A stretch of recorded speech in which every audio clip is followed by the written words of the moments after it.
আমি আবার আমার নিজের পরিচয় দিয়ে আমি শুরু করতে যাচ্ছি। আমি ডক্টর শেখ আবু রেজা। শুরুতেই আমার পরিচয় আপনারা পেয়েছেন। আমি মূলত এই টিবেট সিস্টেমেই চাকরিতে একদম 84 থেকে যুক্ত ছিলাম এবং সর্বোপরি আমি কারিগরি শিক্ষা অধিদপ্তরের ডাইরেক্টর হিসেবে রিটায়ার্ড করেছি 17 সালে। তারপরে আমি 2 বছর কারিগরি শিক্ষা বোর্ডেও আমি কনসালটেন্ট হিসেবে কাজ করেছি। তো সেসব কারণের জন্য হয়তো আপনাদের অনেকের সঙ্গে আমার দেখা হয়েছে কোনো না কোনো ভাবে। টিএসসির অনেক টিচারদের ট্রেনিং এর সঙ্গে আমি যুক্ত ছিলাম বিমে এবং টিটিটিসিতে। তো হয়তো অনেকে আমাকে চিনতে পারেন আবার নাও চিনতে পারেন। যাই হোক, তো সবাইকে আমি আমার অন্তরের অন্তঃস্থল থেকে ধন্যবাদ জ্ঞাপন করি। চমৎকার একটা বিষয় নিয়ে আমরা কাজ করার সুযোগ পেয়েছি। আমি গতকালকেই একটা সংবাদ যেটা সেটা হলো গতকাল মানে রিসেন্ট যে ঘটনাগুলো ঘটছে তার মধ্যে একটা বিষয় হচ্ছে বাংলাদেশকে ব্র্যান্ডেড করা, তার মানে মেড ইন বাংলাদেশ। এই যে কথাটা আপনারা নিশ্চয়ই শুনেছেন যে মেড ইন বাংলাদেশ, এই বিষয়টাকে সরকার কিন্তু এই বছর বাজেট থেকে আরম্ভ করে সর্বত্রই বলে আসছেন আমাদের প্রধানমন্ত্রী, যে মেড ইন বাংলাদেশ বিষয়টাকে তুলে ধরার জন্য। সুতরাং মেড ইন বাংলাদেশ এইভাবে যদি আমরা আমাদের প্রত্যেকটা জায়গায় তুলে ধরতে চাই, সমস্ত কর্মকাণ্ডে, সমস্ত অ্যাক্টিভিটিতে, সমস্ত প্রোডাক্টে, সে এই সুনামটা তৈরি করার জন্য আমাদের সবচেয়ে বেশি কাজ করতে হবে যেখানে, সেখানে হলো আমাদের এই কারিগরি অঙ্গন। কারণ মেড ইন বাংলাদেশ কথার সঙ্গেই এই টেকনোলজিটা ওতপ্রোতভাবে জড়িত, এটা নিশ্চয়ই আপনারা বুঝতে পারছেন। আর এই মেড ইন বাংলাদেশের কারিগর বলতে কিন্তু আমরা বুঝি সেটা হলো এই মানে টিবেট সিস্টেমের শিক্ষকরা। সুতরাং টিবেট সিস্টেমের শিক্ষকরা যদি সত্যিকারের অর্থে আমাদের কোয়ালিটি এডুকেশন দিতে সক্ষম হয়, তাহলে made in Bangladesh world wide একটা ভালো অবস্থানে পৌঁছাতে পারবে বলে আমি মনে করি। তো সেই জায়গাটাতে নিশ্চয়ই আপনারা কমিটেড হবেন। সবাই চায় যে আমার দেশের সুনামটা সব দেশেই আসুক, আর সেটা মুখে বলা যতটা সোজা, কাজে কিন্তু ততটা সোজা না। আপনারা নিশ্চয়ই যদি দেখেন, আমরা গত ব্যাচেও কয়েকজন টিচারের সঙ্গে আলাপ করেছিলাম, তারা কিন্তু বলেছিলেন যে স্যার টিবেটে আমাদের কষ্ট লাগে যে এখন যেভাবে সার্টিফিকেশন হয়, কোনো ধরনের কাজ না করেও অথবা জাস্ট মানে সে ওই কাজের সঙ্গে রেজিস্ট্রেশন করেও সার্টিফিকেশন পেয়ে যাচ্ছে। ফলে দেখা যাচ্ছে কি ওই সার্টিফিকেটধারী যারা, তারা কিন্তু বাজারে ওয়ার্ল্ডে কোথাও মানে সুনামের সঙ্গে কাজ করতে পারছে না, বরঞ্চ একটা দুর্নাম করে ফেলছে। তো সেই জায়গাটা থেকে উত্তরায়ণের পথ কি? আসলে সেই জায়গা থেকে উত্তরায়ণের পথ নিয়ে কিন্তু দীর্ঘদিন ধরে আলোচনা করা হচ্ছে, কাজ করা হচ্ছে। আপনি আনোয়ার স্যারের সঙ্গে কথা বলে বুঝেছেন উনি 12 সালের থেকে ট্রেনিং করাইতেছেন টিবেটে। ফলে তার আগের থেকেই কিন্তু এই টিবেট রিফর্ম প্রজেক্ট শুরু হয়েছে। আমি এই টিবেট রিফর্ম প্রজেক্ট যখন শুরু হয়, হ্যাঁ, সেই সময় থেকে মানে 10-এর থেকে আমি কারিগরি শিক্ষা অধিদপ্তরে এই প্রজেক্টের কাজের সঙ্গেও যুক্ত ছিলাম। ফলে আমি জানি সেই সময় কি অক্লান্ত পরিশ্রম করে এই জিনিসটা রিফর্মের বিষয়টা আসছে। সেটার জন্য প্রথম যেটা দরকার হয়েছে একটা পলিসি। হ্যাঁ, মানে আমাদের টিবেটের কোনো সুনির্দিষ্ট কোনো পলিসি ছিল না। এই পলিসি না থাকার কারণের জন্যই আমরা বিড়ম্বনায় পড়ি, এবং সেই পলিসি 11 সালে তৈরি হয়েছে এবং সেটা আইনে পরিণত হয়েছে, এবং গ্রাজুয়ালি সেই ধারাবাহিকতায় আমাদের কাজ চলছে। এবং সাধারণত 23টা মন্ত্রণালয়ে আমাদের টিবেট নিয়ে কাজ হয়। সুতরাং 23টা মন্ত্রণালয়কে যাতে কন্ট্রোল করা যায়, সেই সুবিধার্থে কি করা হয়েছে, একটা বড় কমিটি করা হয়েছে যেটার নাম হচ্ছে NSDA, national skill development authority, headed by prime minister. একদম আমাদের দেশের সর্বময় ক্ষমতার অধিকারী এই প্রধানমন্ত্রী, তাকেই প্রধান করে করা হয়েছে যাতে করে সমস্ত মন্ত্রণালয়কে কন্ট্রোল করা যায়। এবং কো চেয়ারম্যান হিসেবে অর্থমন্ত্রী ছিলেন বা আছেন। তো তো যে কারণের জন্য এই এই জায়গাটা আমরা অনেক স্ট্রং ভাবে আগাচ্ছি। এখনো পর্যন্ত এই জায়গাটায় পৌঁছাতে যে আমাদের এনএসডি এর জন্য একটা সেপারেট মানে বিল্ডিং তৈরি হয়েছে সেটা আগারগাঁয়ে, যদিও সেখানে এখনো শিফট হয় নাই, প্লাস ম্যান পাওয়ারের ক্ষেত্রেও এখনো কিছু ঘাটতি আছে, সেগুলো ফিল আপ হয়ে যাবে আশা করা যায়। তো যা কিছুই হোক সেটা নিয়ে আমরা আলোচনা করবো, আলোচনার মাধ্যমে আপনি বুঝতে পারবেন যে হ্যাঁ পরিবর্তন অনেক কিছু হয়েছে। তো সেই জায়গাটার মধ্যে আপনার বড় একটা ভূমিকা থাকবে, আপনারা সেই চেষ্টাটা করবেন এবং আমরা সম্মিলিতভাবে চেষ্টা যদি করে যাই অচিরেই আমরা একটা ভালো জায়গায় পৌঁছাতে পারবো। আমরা অবশ্যই আমাদের সচিব মহোদয়কে সাধুবাদ জানাবো, উনি একজন এই লাইনের মানুষ যিনি বাইরের থেকেও লেভেল 4 বা 5 করে আসছেন, সুতরাং উনি এই জিনিসটা অনেক ভালো করে জানেন বিধায় উনি এটাকে অ্যাডাপ্ট করার জন্য সর্বত চেষ্টা চালাচ্ছেন। এবং ওনার কথা একটাই যে আপনারা নিশ্চয়ই 3টার সময় আলোচনায় জানতে পারবেন, বুঝতে পারবেন। সেই জায়গাটায় ওনার বক্তব্য হচ্ছে আমাদের যেটা আসে সেটা হলো আমাদের কম্পিটেন্সি আসতে হবে। কম্পিটেন্সি আসা মানে নলেজ, স্কিল, অ্যাটিটিউড, এবং তার সঙ্গে উনি একটা ভ্যালুজ কথা বলেছেন অ্যাড করতে হবে। 4টা বিষয় যদি সন্নিবেশিত হয় তাহলে আমাদের পক্ষে মেড ইন বাংলাদেশ করা খুবই ইজি হবে। তো যাই হোক, সেটা উনি ওনার বক্তব্য নিয়ে আসবেন, বলবেন, আমরা দেখব। আমি শুরুতে যেটা করব যে একটা প্রি টেস্ট নেওয়ার জন্য একটা ছোট 12টা প্রশ্ন হবে, 15 মিনিট সময় পাবেন। আমরা একটা লিংক আপনাকে দিয়ে দিচ্ছি, যেই লিংকটা আপনি এইখানে দেখেন, আমি আপনাদের এইখানে এখন সেন্ড করব লিংকটা। এই লিংকটা ক্লিক করলে একটা প্রশ্ন পাবেন গুগল ফর্মে, এই জাস্ট এখানে আপনি মাল্টিপল চয়েস হিসেবে সিলেকশন করে দিবেন। এই মাল্টিপল চয়েস দিয়ে সেন্ড করে দিলেই হবে। আপনারা কি লিংকটা দেখতে পাচ্ছেন এখন? সবাইকে আমি একটা লিংক সেন্ড করেছি মেসেজে একটা লিংক সেন্ড করেছি, সেটা কি পেয়েছেন? পাইনি, দেখতেছি। দেখা যাচ্ছে মোবাইল মেসেজে নাকি? হ্যাঁ, এই যে হ্যাঁ। জি, ওইটা অন করবেন। 15 মিনিট সময়, 10টা 2 বাজে, আমরা 17 সময় চাইবো যে এটা ক্লোজ করে দিতে। তো আমি একটু দেখেন তো স্ক্রিনে কি দেখা যাচ্ছে? আমি একটা পাওয়ার পয়েন্ট প্রেজেন্টেশন যেটা দেখাচ্ছে দেখতে পাচ্ছি। আপনাদের স্ক্রিনে দেখা যাচ্ছে না? দেখতে পাচ্ছি। হ্যাঁ। তো আমাদের এই সেশনটায় যে বিষয় নিয়ে কথা বলার তা তো হয়েছে, আমাদের পরিচিতি আপনারা পেয়েছেন। আমার নাম আমি লিখেছি, তা আমাদের সঙ্গে আনোয়ার সাহেব আছেন এবং হুমায়ুন কবির মুন্সি আছেন। 3টা সেশনে আমরা 3টা বিষয় নিয়ে কাজ করব। আজকের বিষয়গুলো ছিল রেজিস্ট্রেশন সংক্রান্ত ব্যাপার, সেটা হয়েছে। উদ্বোধনের বিষয়টা আর যাবে 3টার সময়। অবজেক্টিভ শেয়ারিং সেটা আমরা জেনেছি। আমরা প্যাডাগজি প্রোগ্রামের বিষয় নিয়ে ওভারঅল কথা বলেছি। গ্রাউন্ড রুল যেটা, সেটাও আপনারা মোটামুটি দেখেছেন, তার একটু কথা হলে বলার বিষয় থাকলে বলবো। মূলত এই এখন যেটা 5, 6, 7 3টা বিষয়। একটা বলেছে কনস্টিটিউশন নিয়ে কথা বলা। কনস্টিটিউশন, আমাদের দেশের কনস্টিটিউশনের পুরা বিষয়টা আসবে না, শুধু পার্ট 2তে যেটা আছে fundamental principal of state policy, সেই স্টেট পলিসিরও সব অংশ আসবে না। তার মধ্যে যেটা শুধুমাত্র article 17 free and compulsory education, এইটা নিয়ে কথা বলবো, অল্প কথা।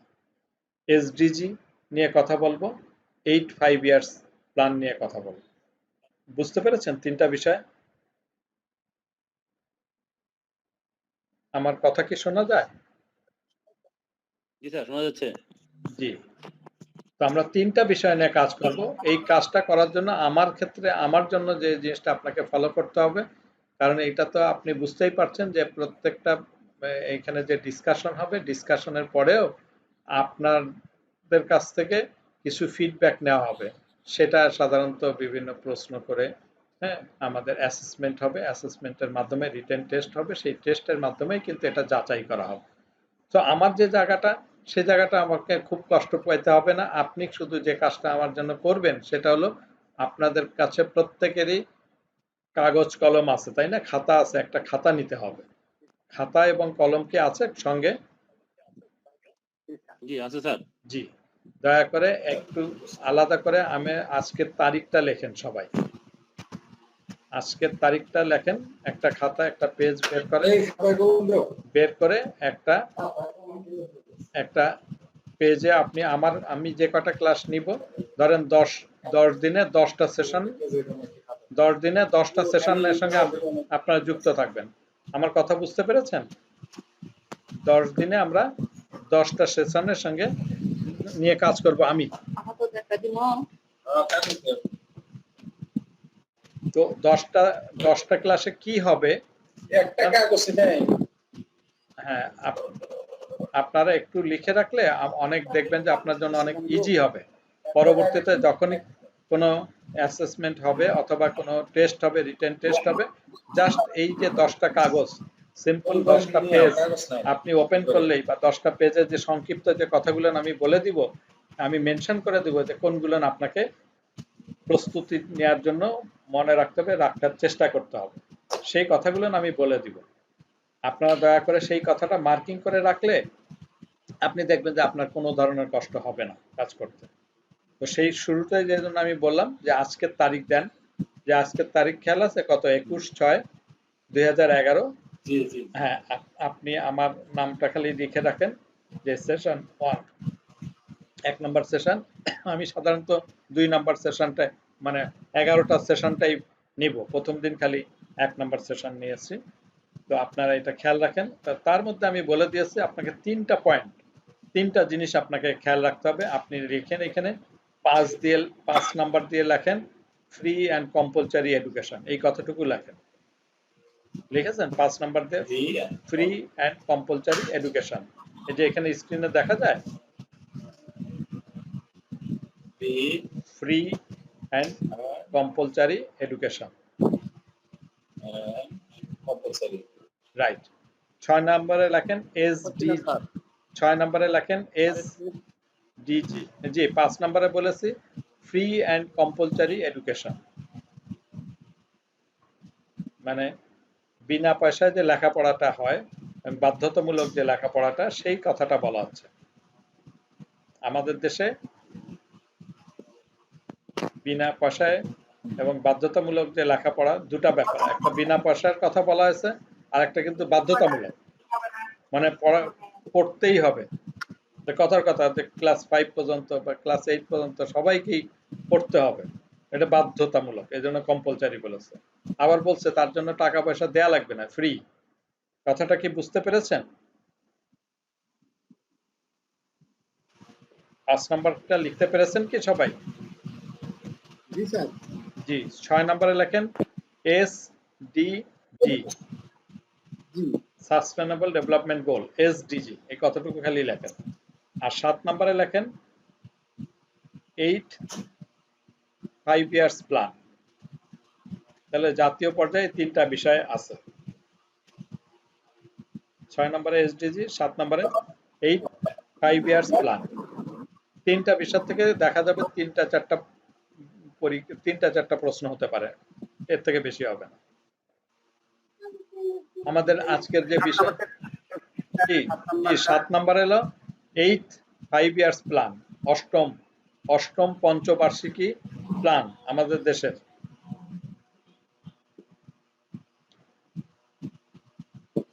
ক্লিয়ার হয়েছেন? আমাদের এই 10 দিনের শিডিউলটা নিশ্চয়ই আপনারা পেয়েছেন, যে সকালে কি হবে, তারপরে কি হবে, তাই না? সেটা একবার দেখাচ্ছে। এই যে গ্রাউন্ড রুলের কথা আপনাকে নরমালি বলেছি, সেটা কি start and finish at agreed time. আমি জাস্ট এটা আগেও আলোচনা করেছি, তবু আরেকবার একটু বলে দিচ্ছি যে শুরু এবং শেষ, এই যে সময়টা আপনাদেরকে বলে দিয়েছে, সেইটার প্রতি সবাই শ্রদ্ধাশীল হবেন, সবাই এটাকে মেনে চলবেন। Mobile phone to be put on silent oblique vibration, mobile ফোনটা সাইলেন্ট মুডে রাখবেন, ভাইব্রেশন দিয়ে রাখবেন। আর নরমালি ক্লাসের টাইমে আপনি কখনোই রিসিভ করতে চেষ্টা করবেন না পারতপক্ষে। আর যদি আপনার একান্তই কথা বলার প্রয়োজন হয়, সেক্ষেত্রে আপনি খেয়াল রাখবেন যে আপনার যে মাইক্রোফোন আপনার সামনে আছে সেটাকে মিউট করে, হ্যাঁ, তারপরে কথা বলবেন, যাতে করে ক্লাসে কেউ জানি এই সাউন্ডটা আপনার না পায়। এই প্র্যাকটিসটা কিন্তু খুব করতে হবে, যে যেহেতু অনলাইনের ক্লাস, আপনি যখন কথা বলবেন তখন আনমিউট করে নেবেন, আবার যখন কথা শেষ হয়ে যাবে সঙ্গে সঙ্গে মিউট করে দিবেন, তাহলে আপনার ওখান থেকে কোনো ডিস্টারবেন্স আসবে না। এটা প্র্যাকটিসের উপরে নির্ভর করবে। তারপরে বলছে respect each other during the training. এই ট্রেনিং এর সময় একজন আরেকজনের প্রতি শ্রদ্ধাশীল হবেন। একজনের কথা বলছেন, একটু ওয়েট করেন, কথা শেষ হলে তারপর আপনি অনুমতি নিয়ে আবার কথা বলেন, তাহলে হবে কি কেওয়াজ হবে না, সবাই সবার কথা শুনতে পারবেন। For asking any question raise your symbolic hand, ওখানে একটা সিম্বল দেওয়া আছে, ওখানে হ্যান্ড রেইজ করার একটা সিম্বল দেওয়া আছে, সিম্বলটা দেখলে অনেক সময় বুঝতে পারবো আমরা। Maintain confidentiality to issues discuss during program. বলা আছে যে বেশ কিছু কনফিডেন্সিয়াল কথা থাকে, ধরেন আমরা আপনার সঙ্গে কথা বলতে বলতে অনেকের কিছু কনফিডেন্সিয়াল কথা আমার জানা হয়ে গেল, কিন্তু সেই কথাটা জানি সবার সামনে উন্মুক্ত আকারে না বলি, কারণ তার সমস্যা হতে পারে, সেই জন্য কনফিডেন্সিয়াল কথাটা সবার সামনে ডিসকাস করব না। অবশ্যই অবশ্যই যে কাজটা করতে হবে, have fun and learn new tricks, এবং বলছে যে অবশ্যই আমরা আনন্দের সঙ্গে লেখাপড়া করব, আমরা আনন্দের সঙ্গে স্টাডি করব। ইনফ্যাক্ট এটা তো অ্যাডাল্ট লার্নার, সুতরাং অ্যাডাল্ট লার্নারের ক্ষেত্রে এখানে মুখস্থ করার অভাবে কিছু নাই, আসলে বলতে বলতে সবকিছু ঠিক হয়ে যাবে, এবং আমরা এটার মধ্যে এনজয় করব। যিনি আপনাদের মধ্যে অনেকে আছেন গান গাইতে পারেন, অনেকে আছেন কবিতা আবৃত্তি করতে পারেন, তাই না, অনেকে আপনার আপনার কৌতুক বলতে পারেন। আমরা সময়ে সময় এনার্জাইজড হওয়ার জন্য এইরকমও করতে পারি। অনেক সময় বসে থাকতে থাকতে বোরিং হয়ে যান, আপনি দাঁড়ায় একটু আমরা এক্সারসাইজ করব, ফ্রি হ্যান্ড এক্সারসাইজ, তাহলে হবে কি আমাদের অ্যাটেনশনটাও গ্রো হবে, আর আমাদের এই এই বসে থাকার মধ্যে যে সমস্যাটা এটা দূরীভূত হবে। আর্গোনমিক হ্যাজার্ড সৃষ্টি হয় সেটা যাতে না হয়। আর টাইম টু টাইম আমাদের তো ব্রেক আছেই, যেমন 11টার সময় একটা ব্রেক আছে 15 মিনিটের, তারপরে আপনাকে বলেছে লাঞ্চ সময় একটা লাঞ্চ অ্যান্ড প্রেপ জন্য একটা ব্রেক আছে, সে ব্রেক তো আপনি এনজয় করবেন এবং সেই সময় আপনি মুভ করবেনই। তো আমরা এখন একটু ফিরে আসি যে কনস্টিটিউশন, আমাদের আমাদের দেশের কনস্টিটিউশন সম্বন্ধে কম বেশি মনে হয় সবার কি জানা আছে, তাই নাই কি? কনস্টিটিউশনটা সাধারণত দেখেন হলুদ মার্কিং করা আছে যে 26 ডে অফ মার্চ 1971, এই ইন্ডিপেন্ডেন্স ডে যেটা, হ্যাঁ, সেই ডেটা কিন্তু আমার কথা বলা আছে যে কনস্টিটিউশনের প্রথম কথাটা কিন্তু আমাদের কি ইন্ডিপেন্ডেন্ট ডে, সেটা কবে, 26শে মার্চ, তাই না, 1971 সাল। তো এই জায়গাটায় আমাদের বলা আছে যে আমরা যে 4টা স্তম্ভ, আমাদের যে মানে এই কনস্টিটিউশনের কয়টা স্তম্ভ বলেন তো? জি জি বলেন তো কি কি? Nationalism, socialism, democracy and secularism. হ্যাঁ, সবাই তো জানেন এইটা না, চারটা সবাই তো জানেন। একটা কি জাতীয়তাবাদী, তাই না? জাতীয়তাবাদ, হ্যাঁ, আর কি গণতন্ত্র, হ্যাঁ, সমাজতন্ত্র, সমাজতন্ত্র, গণতন্ত্র, ধর্মনিরপেক্ষ। ধর্মনিরপেক্ষ, চারটা বাংলায় বললেও চলবে। তাহলে বলতে পারছেন চারটা আমাদের গঠনতন্ত্র যেটা, এটা হলো গঠনতন্ত্র। গঠনতন্ত্রে আমাদের 4টা মূল স্তম্ভ, এই 4টা মূল স্তম্ভকেই সামনে রেখেই কিন্তু আমরা সমস্ত কাজ করি, তাই না কি? জাতীয়তাবাদ, সমাজতন্ত্র, গণতন্ত্র এবং ধর্মনিরপেক্ষতা, এই 4টা আমাদের মূল স্তম্ভ। পরীক্ষা আপনাকে কিন্তু আসতে পারে যে আমাদের গণতন্ত্রের ক্ষেত্রে মূল 4টা স্তম্ভ কি কি, এটা কিন্তু আপনাকে জানতে চাইতে পারে, তাহলে আপনি একটু নোট করে নেন। বুঝতে পেরেছেন 4টা? সবাই একটু নোট করে নেন। এরপরে দেখেন ফান্ডামেন্টাল প্রিন্সিপালের কথা বলছে, the principles of absolute trust and faith in almighty Allah. যদি আমরা ধর্মনিরপেক্ষতার কথা বলা হয়েছে, কিন্তু ফান্ডামেন্টাল প্রিন্সিপালে কিন্তু এই জায়গাটায় কিন্তু স্পষ্ট করেছে যে আমরা কিন্তু সর্বশক্তিমান আল্লাহর প্রতি বিশ্বাস অর্পণ করেই আমাদের কর্মকাণ্ডগুলো করি। সুতরাং এই কথাটা কিন্তু আমাদের গঠনতন্ত্রে স্পষ্ট করে বলা আছে, মানে ন্যাশনালিজম, ডেমোক্রেসি এন্ড সোশ্যালিজম এই গুলনের সঙ্গে কি হচ্ছে, আমাদের অর্থনীতির সঙ্গে অর্থনীতির ব্যাপারটা জড়িত, আমাদের সোশ্যাল জাস্টিস এই জায়গাটা এসে থাকে, এবং টুগেদার উইথ দ্য প্রিন্সিপালস, হ্যাঁ, derived from them as set out in this part। বলছে আপনি যা কিছুই করেন না কেন, যত কিছুই মানে আমাদের কর্মকাণ্ড তৈরি করেন না কেন, এই 4টা মূল বিষয়কে সামনে রেখেই আমাদেরকে কাজ করতে হবে। এই 4টা আমাদের ফান্ডামেন্টাল প্রিন্সিপাল। তো এই ক্ষেত্রে বলা আছে যে আমাদের দেশের যা কিছুই করবে সে আইন প্রণয়ন করবে কোথায়, কোন জায়গায় আইন প্রণয়ন করা হয় বলেন তো আমাদের দেশে? সংসদ। তার মানে যত আইন পাশ করবেন না কেন, আপনাকে কিন্তু সংসদে যে পাশ করতে হবে, এবং এই সংসদে যখন আপনি আইনগুলো পাশ করবেন সেই জায়গাটাও কিন্তু দেখবে যে ওই আইনের মধ্যে এই 4টা বিষয় সন্নিবেশিত আছে কিনা, এই মূল স্তম্ভকে সামনে রেখেই কাজগুলো হচ্ছে কিনা, সেই জায়গাটা কিন্তু দৃঢ়ভাবে করা হচ্ছে। তা এখন আমরা বলছি ন্যাশনাল স্কিল ডেভেলপমেন্ট পলিসি ছিল যেটা, সেটা আইনে রূপান্তরিত হয়েছে। তাহলে আমাদের এই স্কিলের আগে কখনো পলিসি ছিল না, 11 সালে আমরা পলিসি তৈরি করেছি এবং পরবর্তীতে এটা আইনে রূপান্তরিত হয়েছে। আইন যখন হয়ে যায় তখন কিন্তু শাস্তি, ওই আইন যদি অমান্য করি তাহলে কিন্তু সেটা শাস্তিযোগ্য অপরাধ বলে পরিগণিত হয়। কথা ঠিক কিনা? একটা জিনিস খেয়াল করতে হবে যে এই জিনিসকে বাইপাস করে আমাদের কিন্তু আদালতেও কোনো কিছু নতুন কিছু জারি করতে পারবে না। তার মানে আইন যা কিছুই করতে হয় তা আমার সংসদের মাধ্যমে করতে হবে। যাই হোক, এই যে ছোট ছোট কয়েকটা কথা, এইটুকু নিশ্চয়ই বুঝতে পেরেছেন। এই কথাটুকু আপনার মনে রাখা কোনো কি কঠিন বিষয় যে আমাদের গঠনতন্ত্রের 4টা মূল স্তম্ভ কি, এবং আমরা আইনের প্রতি শ্রদ্ধাশীল হয়ে কাজ করব, সংসদে এই আইন পাশ করে। এই কথা না বোঝার মতন নিশ্চয়ই কেউ নাই। একটু রেসপন্স করবেন কেউ? জি স্যার। এখন আমরা বলেছি এই প্রেজেন্টেশনটা কি আমাকে মেইলে দিয়ে দিবেন? মনে রাখা সহজ। না, আপনাকে একটা কাগজে লিখে নিতে বলছি। আমি যে পয়েন্টগুলো বলেছি সেগুলো আপনাদের কাগজে লিখে। স্যার আমরা কাগজে লিখছি, আপনারা কি এটা আমাকে মেইলে দিবেন কিনা? না, মেইলে তো অবশ্যই দেওয়া যাবে না। আপনাকে লিখেই নিতে হবে, কাগজে কলমেই লিখতেই হবে। এখানে যেটুকু দেখতে পাচ্ছেন সেইখান থেকে আমি যেটুকু লিখতে হবে আমি আপনাকে লিখতে বলে দিয়েছি। আপনার যদি আমরা অন্য কোনো ব্যবস্থায় দিতে পারি সেটা আমি পরে কথা। আচ্ছা, আমরা বলেছি কনস্টিটিউশনের মধ্যে মেইন যে অংশটুকু সেটা বলেছি ফ্রি অ্যান্ড কম্পালসারি এডুকেশন। এই কথাটা লিখেছেন নিশ্চয়ই, ফ্রি অ্যান্ড কম্পালসারি এডুকেশন। আমরা এই জায়গাটা নিয়ে আমরা কথা বলবো, ঠিক আছে? আমি নেক্সট স্লাইডে গেলেই দেখবেন যে ফ্রি অ্যান্ড কম্পালসারি এডুকেশনের এই যে পয়েন্ট, 3টা পয়েন্ট খেয়াল করেন। হ্যাঁ, কথা বলছেন কে? মাইক্রোফোনটা মিউট করে নিতে হবে কথা বলতে হলে।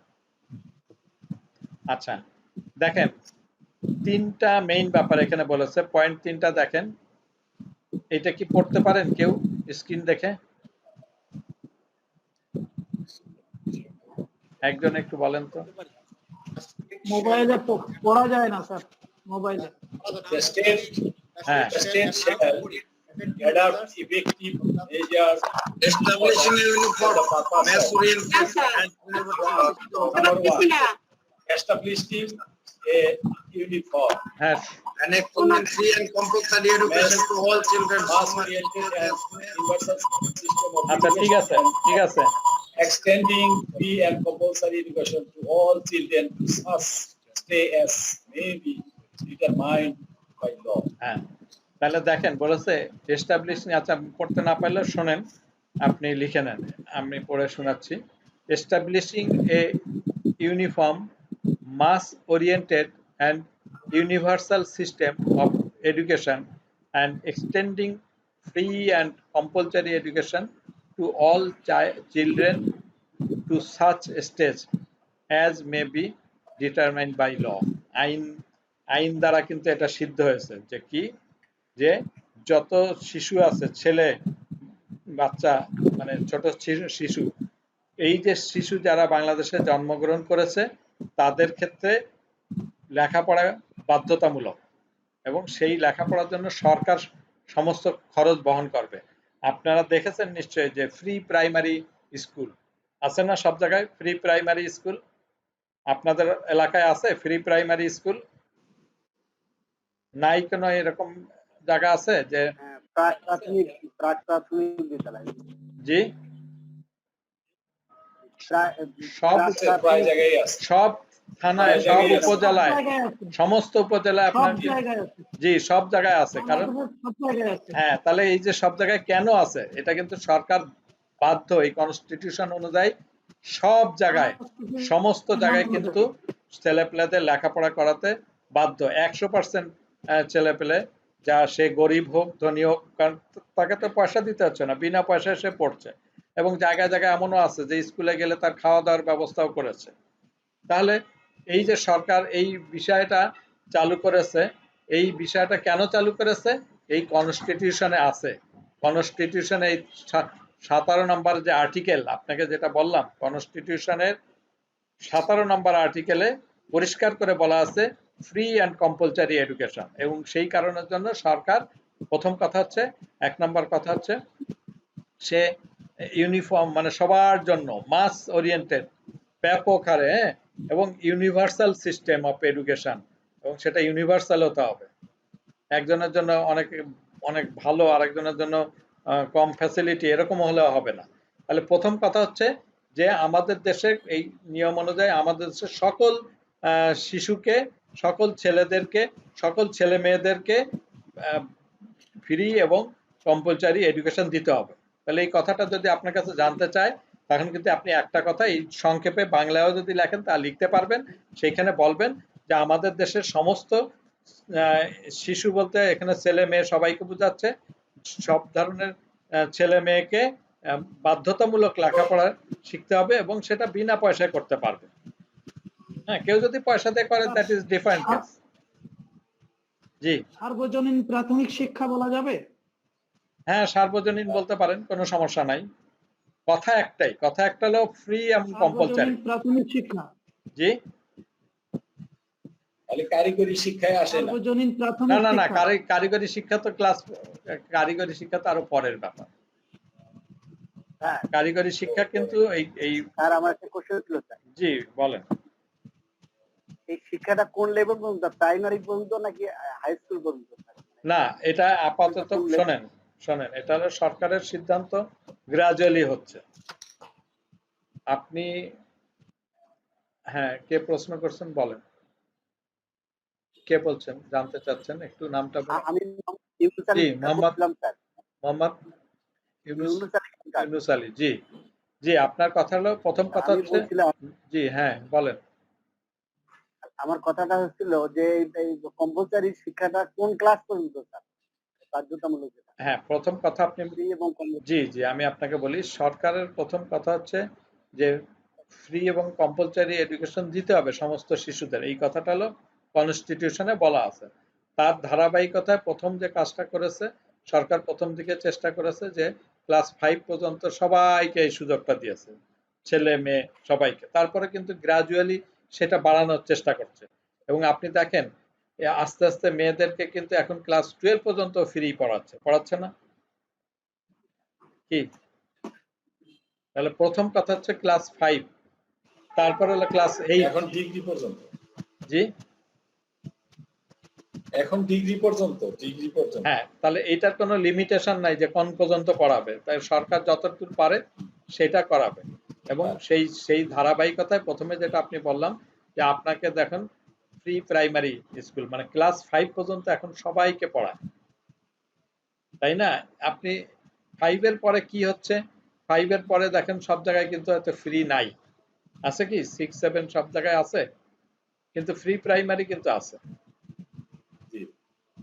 তাহলে আপনাকে ইনিশিয়ালি বলতে হবে যে না, 5 পর্যন্ত একেবারে সবার জন্য বাধ্যতামূলক করতেই হচ্ছে। এখন 5 এর পরে যেটা অক্ষর জ্ঞান দেওয়ার ব্যাপারে যেটা আসছে 8 পর্যন্ত নিয়ে আসছে। হ্যাঁ, এরপরে ধরেন গ্রাজুয়ালি গেছে, হয়তো সবাই পর্যন্ত 8 পর্যন্ত সব জায়গায় গেছে, নাও যেতে পারে, কিন্তু সেই জায়গাতে আবার দেখেন আস্তে আস্তে ছেলেদের না দিলেও মেয়েদের ক্ষেত্রে ফ্রি রেখেছে, তাই না? মেয়েরা পড়তে চাইলে কিন্তু সেখানে ফ্রি। আমরা সেই জায়গাটায় যাব একটু পরে। তাহলে আমার প্রথম আপনার প্রশ্নের উত্তরে যেটা বলছি, আপনি যদি মনে করে থাকেন তাহলে বলে প্রথম কথা মনে রাখেন যে ক্লাস 5 পর্যন্ত সবার জন্য ফ্রি। ঠিক আছে? গ্রাজুয়ালি সরকার এটা আস্তে আস্তে বাড়াবে বা বাড়াচ্ছে। আচ্ছা, তারপরের কথা বলছে relating education to the needs of society and producing properly trained and motivated citizens to serve those needs। এখন বলছে relating education to the needs, মানে এই শিক্ষার প্রয়োজনীয়তা অনুযায়ী সমাজে শিক্ষার যে ধরনের প্রয়োজনীয়তা আছে সেই সেই প্রয়োজনীয়তার সঙ্গে হ্যাঁ রিলেট করে আমরা কি করছি, তাকে বিভিন্ন রকমের ট্রেনিং প্রদান করে থাকছি।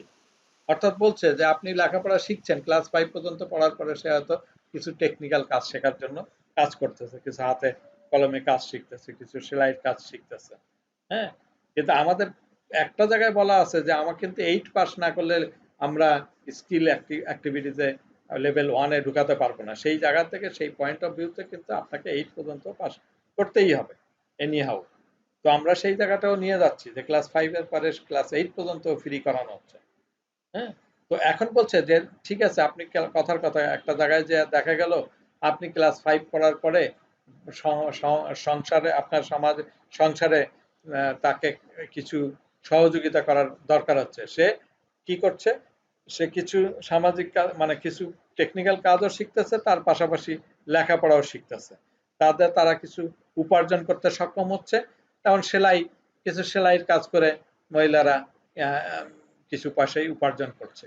অনেক ক্ষেত্রে দেখা যাচ্ছে যে ওই যে আপনার কিছু কিছু মানে ফুল তৈরি করা অথবা এই ধরনের কিছু সামাজিক কর্মকাণ্ড আছে, যে কর্মকাণ্ডের সঙ্গে যুক্ত হলে সে কিছু উপার্জন করতে পারে, সেই রকম কিছু কাজও সে করছে, কিন্তু তার সঙ্গে হয়তো সে পড়ালেখাটাও কন্টিনিউ করে যাচ্ছে।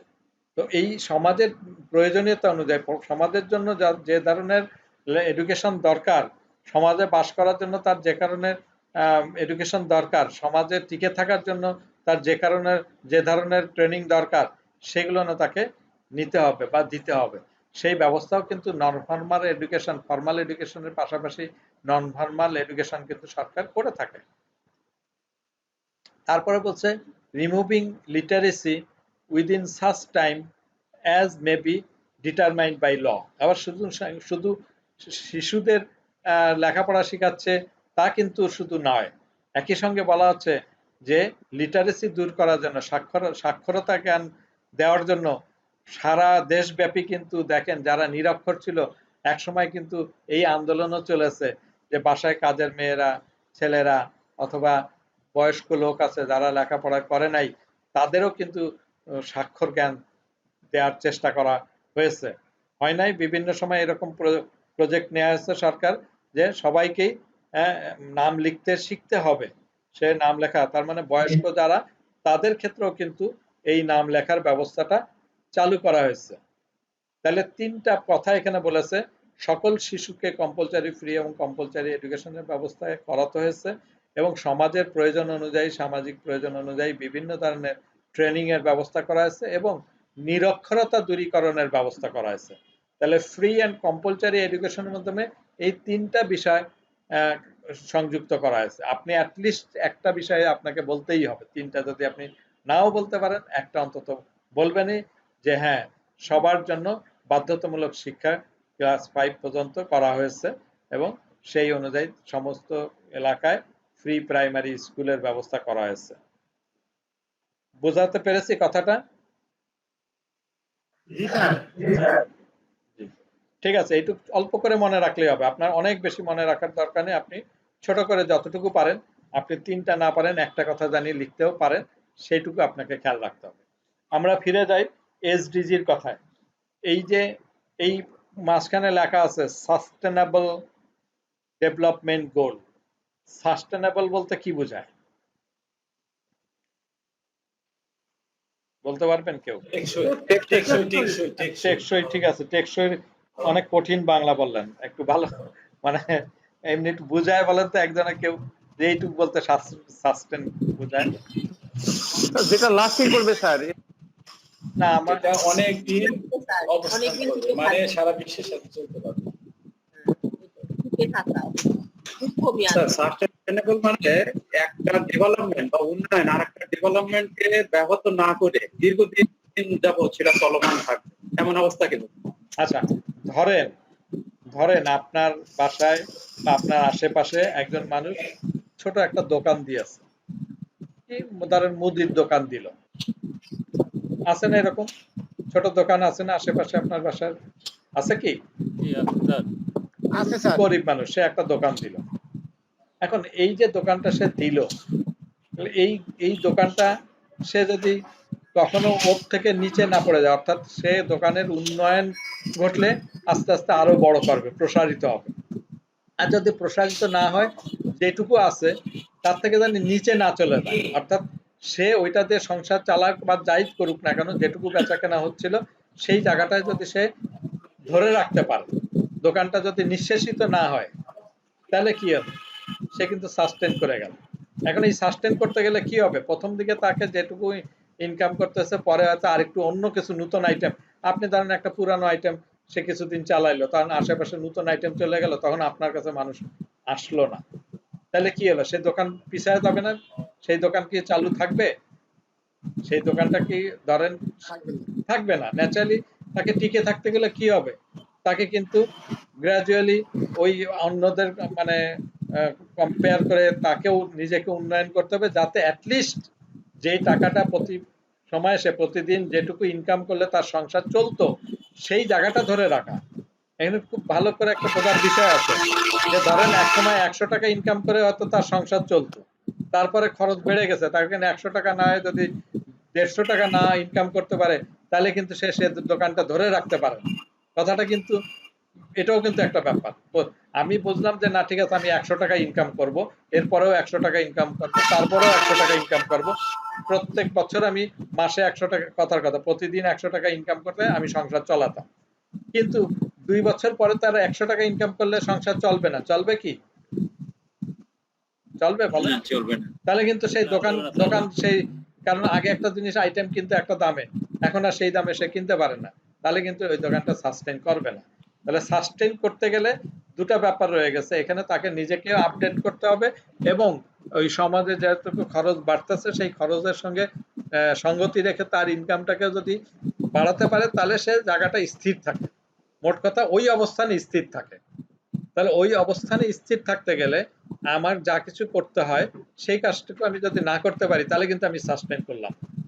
কথার কথা, আপনি যখন এখন শিক্ষা প্রতিষ্ঠান দেখেন ফেস টু ফেস ক্লাস করা সম্ভব হচ্ছে না, তাহলে কি করতে হচ্ছে? তাহলে অনলাইনে ট্রেনিং, যেমন আপনাদের এখন কিন্তু ট্রেনিং দিচ্ছে অনলাইনে। কেন? যে আপনাকে ধরে রাখতে হবে যে আপনি যদি অনলাইনে শিক্ষা গ্রহণ করতে পারেন, তাহলে আপনি ট্রেন্ড আপ হবেন, ট্রেন্ড আপ হলে আপনিও ওইভাবে একইভাবে আপনার ছাত্রদেরকে শেখাতে পারবেন, যে কোয়ালিটি এডুকেশন সেই জায়গায় নিতে পারবেন। তাহলে আমি এখন যদি এই অধিদপ্তর এই অনলাইনের শিক্ষার ব্যবস্থাটা না করতো, ট্রেনিং এর ব্যবস্থা না করতো, তাহলে কিন্তু আপনারা কিন্তু ঘরে বসে বসে আস্তে আস্তে কিন্তু আপনারাও মানে ইয়ে হয়ে থাকতেন, কি বলে, মানে নট ইফেক্টিভ থাকতেন না। তাহলে আপনাকে এমনিতেই এক বছরে স্যার হয়ে গেছে, যাচ্ছেন তাহলে সেই জায়গাটাকে ধরে রাখতে গেলে কিছু না অন্য কিছু বিকল্প ব্যবস্থা আসতে হচ্ছে, প্রত্যেকে চিন্তা করতে হচ্ছে। এই যে নতুন একটা সমস্যার কারণের জন্য, কোনো কারণের জন্য আপনি স্থিমিত না হয়ে যান, আপনি যদি নিজেকে ধরে রাখতে পারেন, অবস্থানটাকে ধরে রাখতে পারেন, আপনার পরিবারের অবস্থানকে আপনি ধরে রাখতে পারেন, আপনার শিক্ষা প্রতিষ্ঠানের অবস্থানকে ধরে রাখতে পারেন, সেই জায়গাটায় ধরে রাখতে পারেন, তার ইমপ্রুভমেন্ট না ঘটুক, অন্তত নিঃশেষিত না হয়ে যায়, এই জায়গাটাকে আপনাকে ধরে রাখার বিষয়টাই কিন্তু, ওই জন্য ওই শব্দটা বলছে টেকসই, ওই জন্য ওটাকে বলছে যে আপনাকে সাস্টেইন করতে হবে। তাহলে আমার একটা বিষয় আছে এখানে, বলেছে যে সাস্টেনেবল গোল। তাহলে বিশ্বব্যাপী এই সিদ্ধান্তটা কিন্তু আমাদের ব্যাপার না। এখানে দেখছেন উপরে একটা ছবি আছে, এটা ছবিটা কিসের? জাতিসংঘের, তাই না? ছবিটা কিসের? জাতিসংঘের। তার মানে জাতিসংঘ চিন্তা করতেছে সারা বিশ্বকে নিয়ে, বাংলাদেশকে না, সে সারা বিশ্বকে নিয়ে চিন্তা করেছে। সারা বিশ্বে যতগুলো দেশ আছে সবগুলো দেশকে নিয়ে চিন্তা করেছে যে তাদের যে জায়গায় যে অবস্থানে যে জিনিস নিয়ে থাকুক, সেটা শিক্ষাই হোক, সেটা ইন্ডাস্ট্রির ব্যাপার হোক, সেটা অন্য অন্য ক্লাইমেটের ব্যবস্থা হোক, তার জীবন ধারণের ব্যবস্থা হোক, তার দারিদ্রতার ব্যবস্থা হোক, যে ব্যবস্থাই হোক, যে ব্যবস্থাই হোক না কেন, সেটাকে তারা সাস্টেইন করতে চায় এবং এই জন্য কয়েকটা গোল নির্ধারণ করেছে। কতটা গোল বলেন তো? সাস্টেনেবল গোল কয়টা? 17টা। হ্যাঁ, রাইট রাইট, থ্যাংক ইউ, ভালো বলেছেন। এই যে দেখেন 1 2 3 4 করে এখানে 17টা গোল লেখা আছে। এক নাম্বার গোল কি লেখা আছে পড়া যায় এখান থেকে? পড়া যাচ্ছে না। তাহলে আমি পড়ে শোনাই, আমি একটু পড়ে শোনাই। এই লেখাটা আছে এখানে যে নো পভার্টি। পভার্টি মানে কি? দারিদ্রতা। অর্থাৎ দারিদ্রতা থাকবে না, দারিদ্রতা দূরীকরণের বিষয়। দারিদ্র যদি না থাকে, হ্যাঁ, সারা বিশ্বে দারিদ্রতা না থাকলে কি হবে? তাহলে একটা গোল এখানে অর্জিত হবে যে হ্যাঁ, এই দেশে কোনো দরিদ্র মানুষ নাই। ঠিক আছে, এই দারিদ্রতা দূরীকরণ একটা গোল। এখন ঠিক আছে, আমার আমেরিকায় দারিদ্রতা আর বাংলাদেশের দারিদ্রতার মধ্যে ভিন্নতা আছে, আছে না? আপনি সিঙ্গাপুরের দারিদ্রতা, তারপরে এই এই অস্ট্রেলিয়ার দারিদ্রতা আর বাংলাদেশের দারিদ্রতা কি একই রকম বিবেচনা করতে পারবেন? না স্যার। একটু কিন্তু ডিফারেন্ট। কিন্তু যেভাবেই ভাবি না কেন, দারিদ্রতা দূরীকরণের বিষয়টা আসলে তাকে তার খাবার ব্যবস্থা দিতে হবে, তার বাড়ি ঘরের ব্যবস্থা করে দিতে হবে, তাই না? আমাদের দেশের সরকার যেমন গতকালকে হচ্ছে কতগুলো নতুন বাড়ি দিয়েছে না, যাদের জমি নাই অথবা থাকার ব্যবস্থা নাই, তাদেরকে থাকার ব্যবস্থা করে দিচ্ছে সরকার। তাহলে এটা কি লক্ষ্যে? এই দারিদ্রতা দূরীকরণের লক্ষ্যে। হ্যাঁ, তো এই যে বিষয়গুলো আমাদের সাস্টেনেবল গোল যেটা বলছি, আমাদের 17টা গোল এই এই ইয়েতে নির্ধারণ করেছে। তাহলে আপনি এখানে যদি প্রশ্ন বলে যে সাস্টেনেবল গোল কয়টা, তাহলে আপনি উত্তর দিবেন 17টা। তার মধ্যে আপনি দেখেন 4 নাম্বার গোল যেটা, 4 নাম্বার গোলের বলেছে কোয়ালিটি এডুকেশন। আমাদের সঙ্গে যায় কি? আমাদের শিক্ষা ব্যবস্থার সঙ্গে কোনটা যায়? Quality education. তাহলে আপনাকে খেয়াল রাখতে হবে যে কোয়ালিটি এডুকেশন সম্বন্ধে, কোয়ালিটি এডুকেশনের টার্গেট কি এটা দেখতে পারেন। আর একটা সঙ্গে যায় সেটা হলো 8 নাম্বার গোল, ইন্ডাস্ট্রির বিষয় আছে এইখানে, যেটা বলা আছে সেই জায়গাটাও এখানে আপনি দেখবেন যে সেটা কি? Decent work and economic growth. তো যাই হোক, সেই জায়গাটা আমি যাবো না। আপনি আপাতত 4 নাম্বার গোল, আপনাকে যদি পরীক্ষায়, তাহলে এখানে দুটা জিনিস জানার আছে, কয়টা গোল আছে আর আমাদের এডুকেশনের সঙ্গে যায় কয় নাম্বার গোল? 4 নাম্বার গোল। এবং এই 4 নাম্বার গোল যে, হ্যাঁ জি জি, 4 নাম্বারের গোল যেটা, সেটা এডুকেশন গোল। এইটুকু মনে রাখবেন, আর লাগবে না। আপনার 4 নাম্বার গোলের মধ্যে যে 17টা গোলের মধ্যে 4 নাম্বার গোলের টার্গেট কি? 4 নাম্বার গোলের টার্গেট হচ্ছে 2000 হ্যাঁ, কোয়ালিটি এডুকেশন, এবং যেটা 2030 সালের মধ্যে হতে হবে। সেখানে 1 নম্বরে বলা আছে, আপনি এখান থেকে 3-4টা পয়েন্ট বললেই হবে। যে আপনাকে যদি বলে 4 নাম্বার গোলের 4টা পয়েন্ট বা 3টা পয়েন্ট বলেন, তখন বলবেন 1 নম্বরে লিখেছে all girls and boys complete free equitable and quality primary and secondary education. তাহলে আপনি একটু আগে জানতে চেয়েছিলেন যে শুধু কি প্রাইমারি এডুকেশন, এখন বলছে যে হ্যাঁ, ন্যাশনালি বলেছে, প্রথমে বলছে ফ্রি অ্যান্ড কম্পালসারি এডুকেশন, এবং এইখানে বলছে 2030 সালের মধ্যে সবাইকে, সব ছেলে মেয়েদেরকে প্রাইমারি এবং সেকেন্ডারি এডুকেশন পেতে হবে। তাহলে সরকারও এখন নির্ধারণ করছে যে হ্যাঁ, এই গোল আপনার ক্লাস 8 পর্যন্ত সবাই ফ্রি এবং মানে ফ্রি এডুকেশন পাবে, কোয়ালিটি, শুধু ফ্রি না, এবং তার সঙ্গে কোয়ালিটিটাও এনশিওর করেছে। তাহলে 1 নাম্বার কথা কি? আপনি বলবেন যে সব ছেলে মেয়েরা হ্যাঁ ফ্রি এবং কোয়ালিটি এডুকেশন, প্রাইমারি এবং সেকেন্ডারি এডুকেশন পাবে। ঠিক আছে, এই কথাটুকু লিখে রাখেন। যে তাহলে 4 নাম্বারের গোলের মধ্যে বলা আছে, 1 নাম্বার পয়েন্টে বলা আছে এই দেশের সব ছেলে মেয়েরা হ্যাঁ ফ্রি এবং কোয়ালিটি এডুকেশন পাবে আপ টু কি? Secondary education. ঠিক আছে, এটুকু লিখতে পারবেন না? 2 নম্বরে লিখেছে all girls and boys have access to quality early childhood development, care and pre primary education. তাহলে সব ছেলে মেয়েরা মানে বলছে যে প্রি প্রাইমারি এডুকেশনের সে কোয়ালিটি মানে দ্রুত কোয়ালিটি এডুকেশনে ঢুকতে পাবে এবং তাদের প্রতি যথেষ্ট কেয়ার নেওয়া হবে। Equal access for all women and men to affordable and quality technical, vocational and tertiary education including university। এবার লেখেন 3 নম্বরেরটা, এটাই লেখেন, 2 নম্বর বাদ দিলেন, 1 নম্বর লিখলেন, 3 নম্বরে লেখেন বলেছে যে সব ধরনের ছেলে মেয়ে, এদের শুধু মেয়ে ছেলে এবং মেয়ে বললে হবে না, সব ধরনের ছেলেরা মেয়েরা যাতে quality technical education, vocational education এবং টার্সিয়ারি এডুকেশন, ইভেন ইউনিভার্সিটিতে প্রবেশ করতে পারে সেই সুযোগ করে দিতে হবে। ওইখানে বলছে ফ্রি, আর এখানে বলছে ফ্রি না হলেও সুযোগ করে দিতে হবে। কোন জায়গায়? সে বলছে সব ধরনের ছেলেদের মেয়েদের কি করতে হবে? কোয়ালিটি টেকনিক্যাল এবং vocational education, tertiary education, university up to university, হ্যাঁ, সেখানে সমান সুযোগ দিতে হবে। স্যার আমাদের 4 নম্বরের স্যার টার্গেট 5 আর 5 আমাদের, ঠিক আছে স্যার, টেকনিক্যাল এডুকেশন। আবার 4 আর 5 মানে ও 4 শুধু স্যার, আমি তো বলেছি যে সাস্টেনেবল গোল 4 এর যে টার্গেট, সেই টার্গেটের কথা বলে দেওয়া আছে এবং সেখানে আপনাকে আমি বলে দিলাম যে আপনি 3-4টা বা 3টা বা 4টা টার্গেট লিখে দিতে হবে। তার মধ্যে 1 নম্বরে লিখেছেন যে ছেলে এবং মেয়েদের কি free up to secondary education হতে হবে, কোয়ালিটি প্রাইমারি কোয়ালিটি এডুকেশন, এইটা একটা কথা বলেছি। দ্বিতীয় কথা বলেছি সব ছেলে মেয়েদেরকে টেকনিক্যাল এবং ভোকেশনাল এডুকেশনে প্রবেশ করার সুযোগ দিতে হবে, শুধু টেকনিক্যাল ভোকেশনাল না, টার্সিয়ারি এডুকেশন এবং ইউনিভার্সিটিতেও প্রবেশ করার সুযোগ করে দিতে হবে, ঠিক আছে। তারপরে বলেছে 4 নম্বরে sustainability increases the number of youth and adult who have relevant skills including technical and vocational skill for employment, decent jobs and entrepreneurship.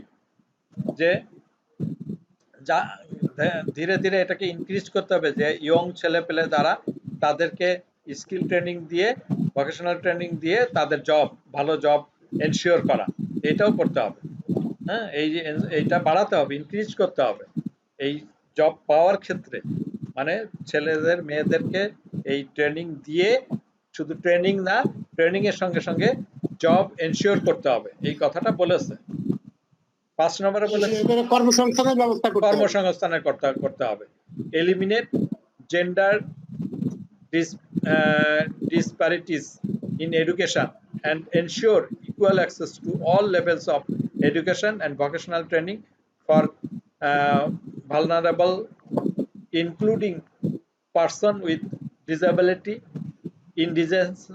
indigenous people and children in vulnerable situation। বলেছে vulnerable situation থাকলে মানে যে জায়গায় বাধা আছে, যে সব জায়গায় সমস্যা আছে, সেই সমস্যা দূরীভূত করে আমাদের সব ধরনের, সব জেন্ডারের মানুষদেরকে শিক্ষা দেওয়ার ব্যবস্থা করতে হবে, শিক্ষা এনশিওর করতে হবে। এবং সেই ক্ষেত্রে কিন্তু শুধুমাত্র স্বাভাবিক ছেলে মেয়েদের নিয়ে কথা বলে নাই, সেখানে বলেছে যে যেসব পার্সন উইথ ডিসেবিলিটি, আপনি খেয়াল করে দেখবেন যে যেসব এখন কিন্তু পিডাব্লিউডি বলে, তাই না, প্রতিবন্ধী বলে না, পিডাব্লিউডি বলে, পার্সনস উইথ ডিসেবল। এই মানুষদেরকে পড়াশোনার সুবিধা করে দিয়েছে। কিভাবে শুরু করেছে আপনি দেখেছেন যে আমাদের টিবেট সিস্টেমে এখন কিন্তু এই যে র্যাম তৈরি করে দিয়েছে, তাই না? কেন? যাতে এখান থেকে অনায়াসে সে শিক্ষা প্রতিষ্ঠানে প্রবেশ করতে পারে।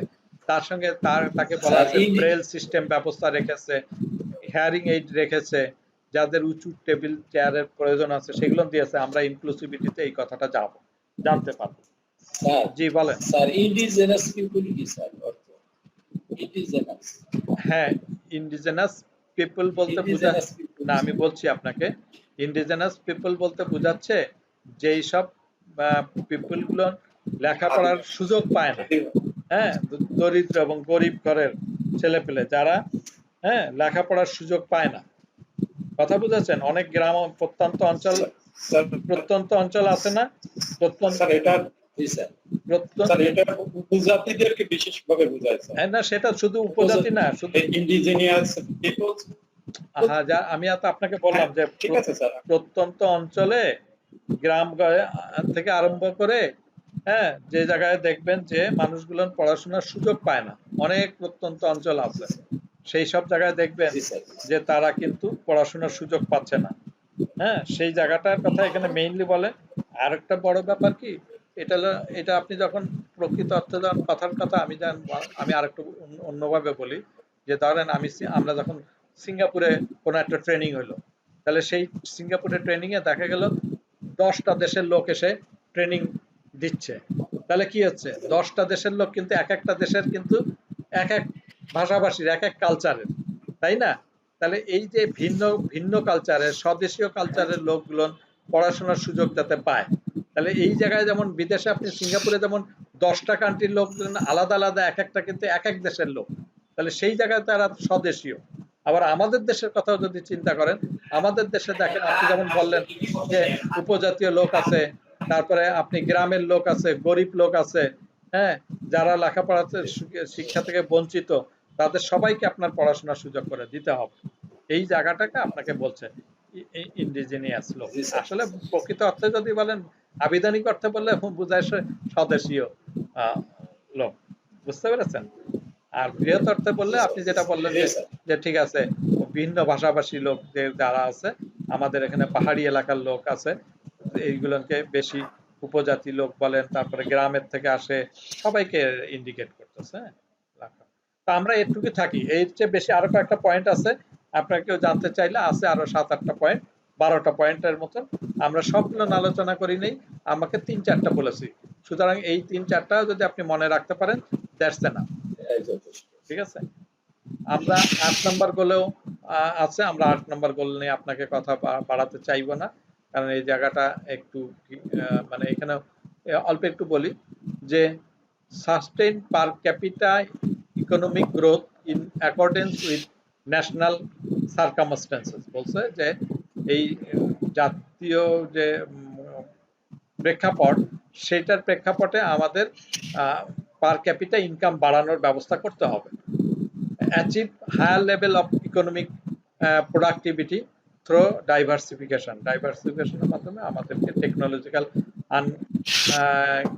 গ্রেডিয়েন্টিং এর মাধ্যমে আমাদেরকে উন্নয়নের দিকে নিয়ে যেতে হবে। Achieve full and productive employment, এই প্রোডাক্টিভ এমপ্লয়মেন্টের জায়গায় আসতে হবে। আমরা এই জায়গাটা আর যাচ্ছি না, এটা আমরা ড্রপ দিয়ে যাচ্ছি। আমরা 11টা 7 বাজে, আমরা 15 মিনিট মানে বিষয়ে গেছি, আমরা 11টা 15তে আপনাকে ব্রেকটা দিব। 5 ইয়ার্স প্ল্যান, এই জায়গাটা একটু খালি খেয়াল রাখেন। তাহলে আমরা কি করলাম, আমরা কিন্তু প্রথমটার মধ্যে অল্প একটু কথা বলেছি, ফ্রি অ্যান্ড এডুকেশনের কথা, কম্পালসারি এডুকেশনের 2-3টা পয়েন্ট খেয়াল রেখেছি, এর চেয়ে বেশি লাগবে না। আপনাকে বলেছি আমরা সাস্টেনেবল গোল, যেটা 17টা গোল আছে, তার মধ্যে 4 নম্বর গোল যেটা, সেটা 3-4টা পয়েন্ট আপনাকে মনে রাখতে বলেছি। 5 ইয়ার্স প্ল্যান, সেটা কত সাল থেকে কত সাল পর্যন্ত, এই সালটা আপনাকে মনে রাখতে হবে। সেটা বলেছে জুলাই 2020 থেকে জুন 2025, 5 বছর। তাহলে 5 ইয়ার্স বললেই 5 বছর। তাহলে এই আমাদের দেশে এর আগে 7টা 5 ইয়ার্স প্ল্যান পার হয়ে গেছে, এখন আমাদের 8ম 5 ইয়ার্স প্ল্যান তৈরি করা হয়েছে। যে কোনো 5 ইয়ার্স প্ল্যান তৈরি করুক না কেন, সেটা আমাদের দেশের জন্য হলেও আন্তর্জাতিক প্রেক্ষাপটকে সামনে রেখেই কিন্তু কাজটা করে। ওই যে সাস্টেনেবল গোল আমাদের বলেছে যে বাংলাদেশ সাস্টেনেবল গোলের অর্জনের ক্ষেত্রে এখন কিন্তু 3য় নম্বর অবস্থানে আছে। এই গত পরশুদিনের নিউজ অনুযায়ী বাংলাদেশ মানে সারা বিশ্বে তো সাস্টেনেবল গোল অর্জনের তারা বিভিন্ন রকম অ্যাক্টিভিটিস করে থাকে, বাংলাদেশও করেছে। সেই ক্ষেত্রে বাংলাদেশ দেখেন কত উন্নত করেছে, সে এখন 3 নম্বর পজিশনে আছে। তার মানে ওই 17টা গোলের বেশিরভাগ গোল কিন্তু তারা অ্যাচিভ করেছে বাংলাদেশ, এবং অ্যাচিভ করেছে বিলে সেইগুলো কিভাবে অ্যাচিভ করছে, এই 5 ইয়ার্স প্ল্যানের মাধ্যমে, 1 ইয়ার্স প্ল্যানের মাধ্যমে অ্যাচিভ করে থাকে। তো আমরা আমাদের 5 ইয়ার্স প্ল্যান কত সাল থেকে কত সাল, 2020 সাল থেকে 2025, বলতে পারবেন না? লিখেছেন? পরীক্ষায় আসবে, রাইট, খাতায় লিখে রাখেন। আমরা এই 5 ইয়ার্স প্ল্যানের মধ্যে দেখেন সেটিং টার্গেট জি জি বলেন, কিছু বলছেন? আপনার কথা আমি শুনতে পাচ্ছি না, পরিষ্কার করে বলেন। বললাম যে 2020 সালে বলেই তো দিলাম 2020 থেকে 2025, এই যে জুলাই 2020 থেকে 2025 জুন 2025 ফাইন্যান্সিয়াল ইয়ার শুরু হয় জুলাই থেকে আর শেষ হয় জুনে। কথা বুঝেছেন না? তাহলে জুলাই 2020 থেকে জুন 2025। আচ্ছা দেখেন, স্যার, জি স্যার, জি বলেন স্যার, বলেন। এই যে 8-5 year প্ল্যান, মানে এটা কি স্বাধীনতার পরে 8টা জি জি 5 years প্ল্যান? জি জি হ্যাঁ ঠিক বলেছেন। আচ্ছা, জি, স্বাধীনতার পরে একটা বাংলাদেশের ক্ষেত্রে এটা প্রযোজ্য। আচ্ছা, এর টার্গেট কি দেখেন, খুব ছোট করে লিখে দিয়েছি। টার্গেট কি? আমাদের টার্গেট হচ্ছে 8.51% জিডিপি গ্রোথ। তাহলে আমাদের জিডিপি গ্রোথ কিন্তু 8.51% করা হলো টার্গেট। আসলে করোনার কারণে এই জায়গাটা আমরা পিছিয়ে গেছি, কিন্তু টার্গেট যেটা সেটা আপনাকে বলতে হবে যে টার্গেটটা কি। টার্গেট হলো 8.51% GDP growth in the fiscal year 24-25, এই 24-25 মানে সালে, যখন 25 সালের মধ্যে, তার মানে 25 সাল এখনো দেরি আছে। হ্যাঁ, তাহলে 25 সালে জানি জিডিপি গ্রোথ বাড়ে কতটুকু? 8.5। আমরা এখন 8.5 হ্যাঁ আমরা এখন কততে আছি জানেন নাকি? আমাদের জিডিপি গ্রোথ এখন কততে আছে কেউ বলতে পারেন? 7.2। Right, above 7। তাহলে অ্যাবভ 7 আছে, তাহলে ওইটাকে বাড়ায় নিয়ে আমরা 8.5 এ যাব, যদি আমরা একটু বাধাগ্রস্ত হচ্ছি করোনায়। তারপর আমাদের টার্গেট রয়েছে, আমরা দেখা যাক কি করতে পারি। The countries second perspective plan, যে পার্সপেক্টিভ প্ল্যান যেটা 21-41, তাহলে এইটা আমাদের কিন্তু আমাদের আমাদের একটা কি আমাদের একটা প্ল্যান ছিল হলো 2030, তাই না? বাংলাদেশ সরকার প্রথমে যেটা করেছিলাম 2030, আর এখন সেটা বাড়ায় আবার করেছে না 2020, না 2020 ছিল একটা টার্গেট, গোল ছিল। 2020 পরে আমরা 21-41, তাহলে 41 একটা টার্গেট। জি, পার্সপেক্টিভ প্ল্যানে। স্যার, জি জি স্যার, এটা ছিল 5 বছরের প্ল্যান, এটা এবারে এত বড় হয়ে গেছে। না না না না না না আপনাকে সেটা বলছি না, আপনাকে বলছে আমাদের 5 ইয়ার্স প্ল্যান যেটা, সেটা তো সেখানেই রয়ে গেছে। কিন্তু বলছে যে এই 5 ইয়ার্স প্ল্যানও তো মানে একটা টার্গেট থাকে যে 5 ইয়ার্স প্ল্যানটাও গ্রাজুয়ালি আরো 5 ইয়ার্স, তারপরে আরো 5 ইয়ার্স করতে করতে 41 পর্যন্ত যখন যাবে, অর্থাৎ আমাদের দেশে কিন্তু কান্ট্রিতে পার্সপেক্টিভ প্ল্যান তৈরি হয়েছে দুইটা। প্রথম পার্সপেক্টিভ প্ল্যান ছিল 20 পর্যন্ত, তাই না? 2020। আরেকটা পার্সপেক্টিভ প্ল্যান সরকার এখন নির্ধারণ করেছে যে 41, 21-41। তাহলে সেকেন্ড পার্সপেক্টিভ প্ল্যান, দুইটা প্ল্যান। সেকেন্ড পার্সপেক্টিভ প্ল্যানেও যে জায়গাটা আছে সেই জায়গাটাও যেন গ্রাজুয়ালি আগাতে পারি। হ্যাঁ, সেটা আমার 5 ইয়ার্স প্ল্যানের মধ্যে চলে আসে, কারণ 5 ইয়ার্স প্ল্যান হলো 20 থেকে 25। তাহলে 25টা কি 41 এর মধ্যে পড়ে গেছে না? সেকেন্ড পার্সপেক্টিভ প্ল্যানের মাঝে পড়ে গেছে না? সেই কথাটা বলেছে যে আমাকে এইম রাখতে হচ্ছে। আমরা এই 5 ইয়ার্স প্ল্যানে যে এইমটা রাখছি, সেটার এইমটা কি যে 41 এর দিকে জানি, 41 এর যেসব টার্গেট প্ল্যান আমাদের আছে সেই জায়গায় জানি আমরা পৌঁছাতে পারি। ঠিক আছে? তাহলে আপনার আপাতত এটা দরকার নাই, সেকেন্ড পার্সপেক্টিভ প্ল্যানের কথা বলার দরকার নেই। আপনি খালি 5 ইয়ার্স এর প্ল্যানের খালি এটুকু জেনে রাখেন যে আমাদের টার্গেট হচ্ছে 25 সালের মধ্যে আমার জিডিপি গ্রোথ হবে 8.51। এই একটা কথা লিখে রাখেন যে 25 সালের মধ্যে আমাদের জিডিপি গ্রোথ হতে হবে 8.51। ক্লিয়ার হয়েছেন? একটা লিখেছি 5 বছর, মেয়াদটা কি 20 থেকে 25। আরেকটা কথা বলেছে কি টার্গেট কি 25 সালের মধ্যে আমার জিডিপি গ্রোথ হবে 8.5। ঠিক আছে, দুইটা কথা মনে রাখলেই চলবে। ব্যাস।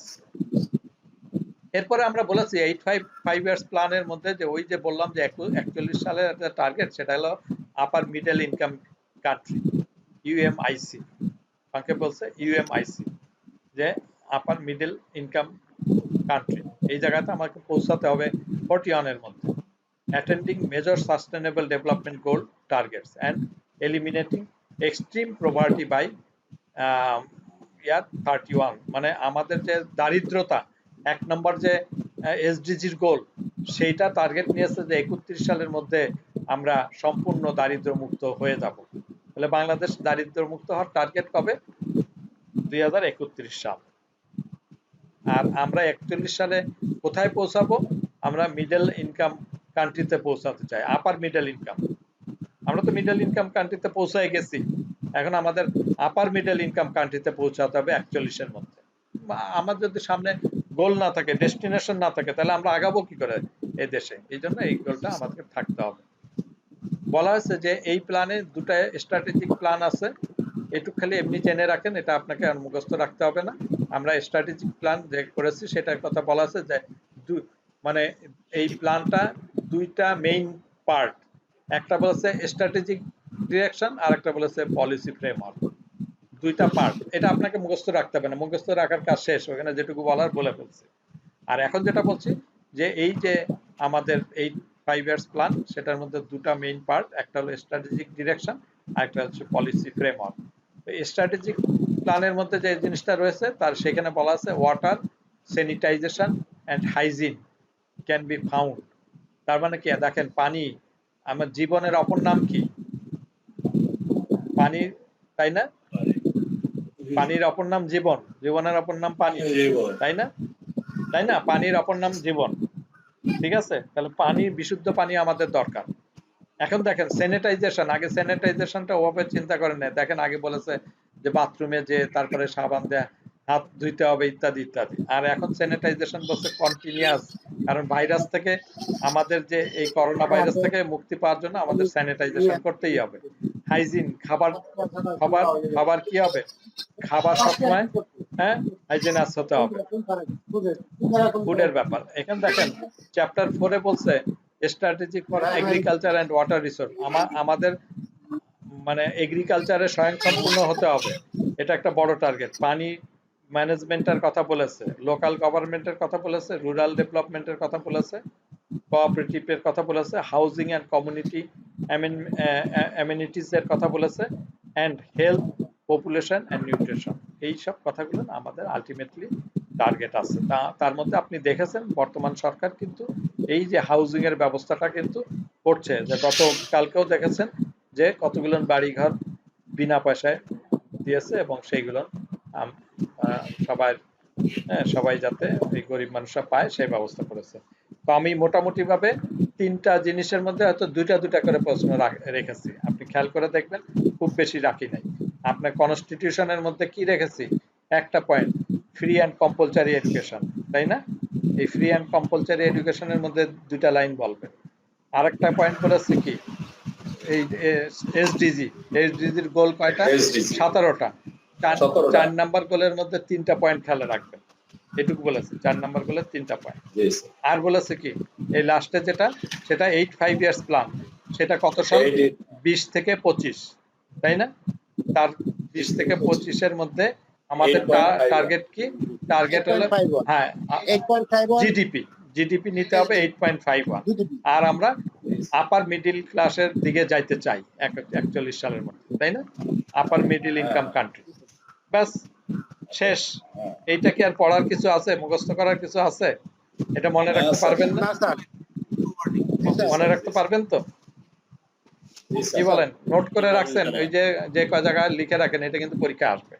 আমরা কিন্তু আগামীকালকেই পরীক্ষা নেব, সুতরাং এগুলো আগামী দিনই পজিটিভ, প্রতিদিনেরটা পরের দিনই পরীক্ষা হবে। ওকে, আপনারা প্রস্তুত থাকবেন ইনশাআল্লাহ।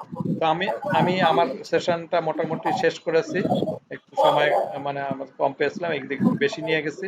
এখন বাজে 11টা 19, ধরেন 20 বাজে। আর 15 মিনিট পরে আপনারা যুক্ত হবেন। 15 মিনিট হলো আপনাদের রেস্ট।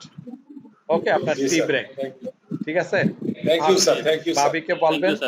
ভাবিকে বলবেন এই টি ব্রেকের সময় চা নাস্তা বানায় রাখতে, তারা আপনাদেরকে খাওয়াবে, আপনারা চা নাস্তা করবেন। আর যারা মহিলারা আছেন তার কিছু করার নাই, হাজবেন্ডকে তার বলতে পারবেন না চা নাস্তা বানায় রাখেন, অনেক হাজবেন্ডরা তাও করে।